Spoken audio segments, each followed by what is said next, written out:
subscribe to our videos so that more people can hear the Word of God.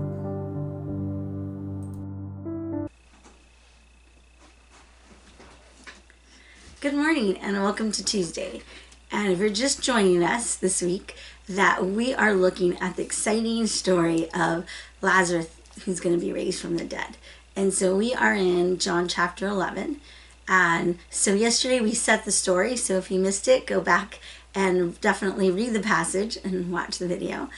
And so we're going to continue on setting the story, so to speak. So we're just going to look at John 11, 7 through 16. And then he said to his disciples, "Let us go back to Judea." "But Rabbi," they said, "a short while ago the Jews there tried to stone you, and you are going back?" Jesus answered, "Are there not 12 hours of daylight? Anyone who walks in the daytime will not stumble, for they see by the world's light. It is when a person walks at night that they stumble, for they have no light." After he had said this, he went on to tell them, "Our friend Lazarus has fallen asleep, but I'm going there to wake him up." His disciples replied, "Lord, if he sleeps, he will get better." Jesus had been speaking of his death, but his disciples thought he meant natural sleep. So then he told them plainly, "Lazarus is dead, and for your sake I'm glad I was not there, so that you may believe, but let us go to him." Then Thomas, also known as Didymus, said to the rest of the disciples, "Let us go, that we may die with him." All right, there's a lot of things in here that I didn't know until I started studying and understanding it. So hopefully this is one of those times where you're going to have a, "Oh, I didn't know that" moment, because it just makes the text come alive and it's a little richer. All right, so one thing we have to remember is Jesus could have healed Lazarus from where he was, right? As soon as he got that message that Lazarus was sick, he could have said, "Lazarus, be well," and Lazarus would have gotten better. He could even say, "Lazarus, come raise from the dead," from where he was, right? Jesus is not limited by time and space like we are. He did that in a couple miracles where he wasn't even in that same geographical location, and he said, "Get better," and they got better, right? So he could have done the same thing there. So what I want to first look at is in verses 9 to 10, where it says, "Are there not 12 hours in daylight? Anyone who walks in daytime will not stumble."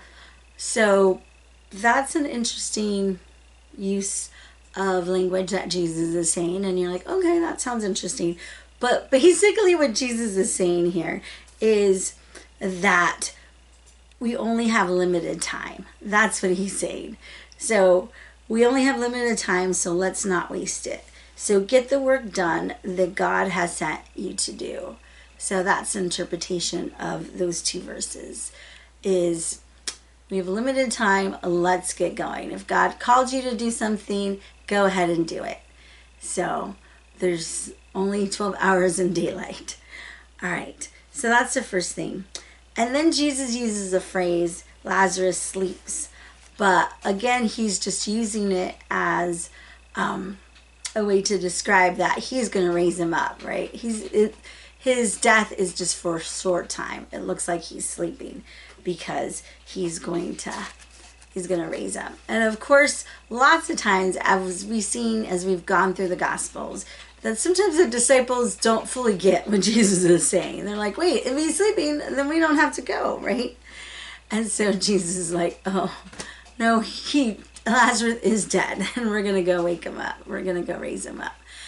All right, so the next part, what I want to talk about is what is going on in this environment.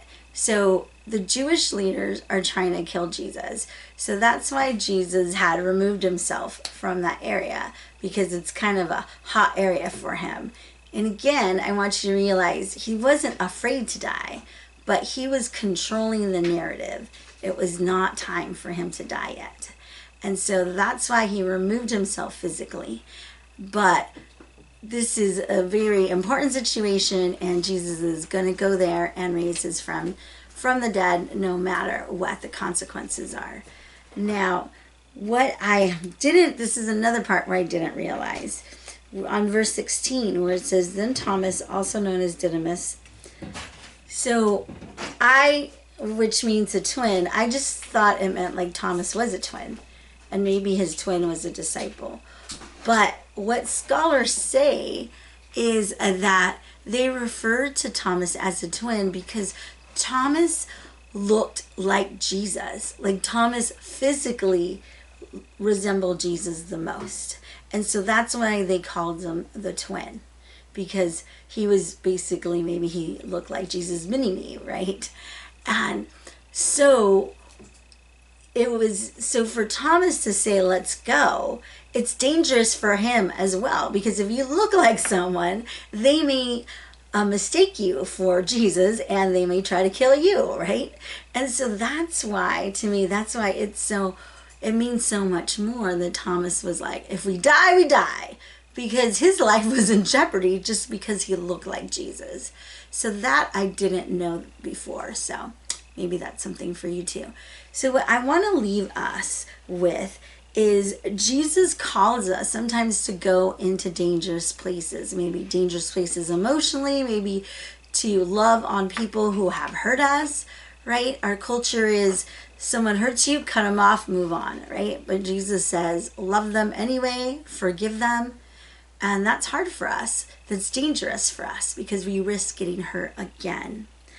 Or maybe we feel like going and talking to someone about Jesus is at a risk to our friendship or maybe even our career, right? God calls us to do hard things. And that's what I keep wanting to remind us, that following Jesus, being his disciple, is doing the things that he did, modeling and mimicking the things that he did. And so he risked his life to go to raise his friend from the dead.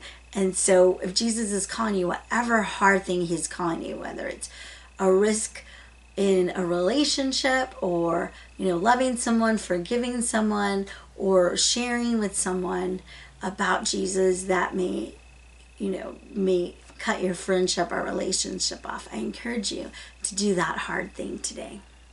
So have a good day. And remember, 5 minutes in the Word can change your life.